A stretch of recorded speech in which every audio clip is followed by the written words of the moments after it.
ದಿನದಿಂದ ದಿನಕ್ಕೆ ತುಪ್ಪದ ರೇಟ್ ಜಾಸ್ತಿ ಆಗ್ತಿದೆ. ಹೀಗಾಗಿ ಕಳ್ಳರ ಕಣ್ಣು ಈಗ ತುಪ್ಪದ ಮೇಲೆ ಬಿದ್ದಿದೆ. ಸೂಪರ್ ಮಾರ್ಕೆಟ್ಗೆ ಹೋದ ಕಳ್ಳ ಯಾಮಾರಿಸಿ ತುಪ್ಪ ಹೊತ್ತೊಯ್ದಿದ್ದಾನೆ.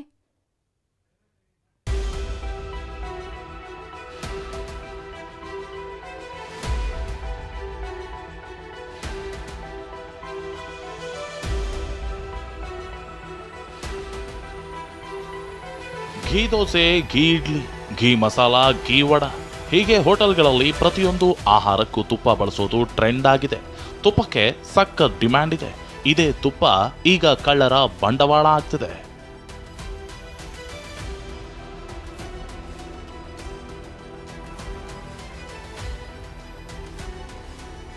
ನೋಡಿ, ಕಳ್ಳ ಅಂತ ಡೌಟ್ ಬರಲ್ಲ.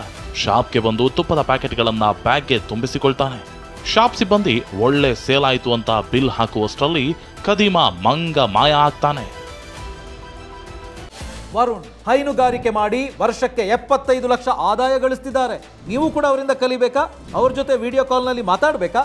ಈಗಲೇ ಫ್ರೀಡಮ್ ಆ್ಯಪ್ ಡೌನ್ಲೋಡ್ ಮಾಡಿ.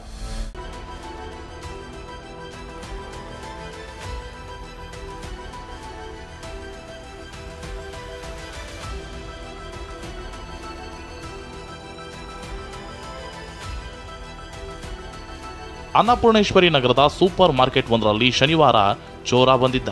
ಮನೆ ಕಾರ್ಯಕ್ರಮಕ್ಕೆ ತುಪ್ಪ ಬೇಕೆಂದು 20 ಕೆಜಿ ತುಪ್ಪ ಖರೀದಿಸಿದ್ದು ಬಿಲ್ ಹಾಕುವಷ್ಟರಲ್ಲಿ ತುಪ್ಪದ ಬ್ಯಾಗ್ ಅನ್ನ ಹೊತ್ತೊಯ್ದಿದ್ದಾನೆ. ಹೊರಗೆ ಬೈಕ್ನಲ್ಲಿ ಕಾದು ನಿಂತಿದ್ದ ಚೋರನ ಜೊತೆ ಎಸ್ಕೇಪ್ ಆಗಿದ್ದಾನೆ.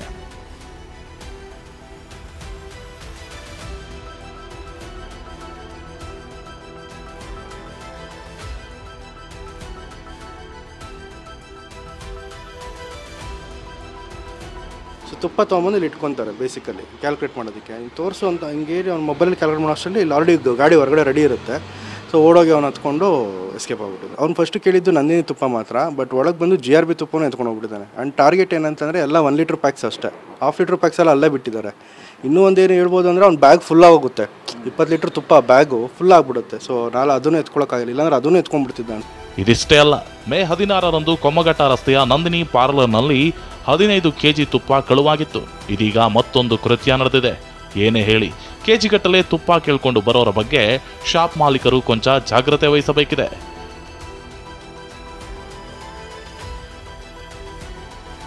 ಜಗದೀಶ್, TV9 ಬೆಂಗಳೂರು.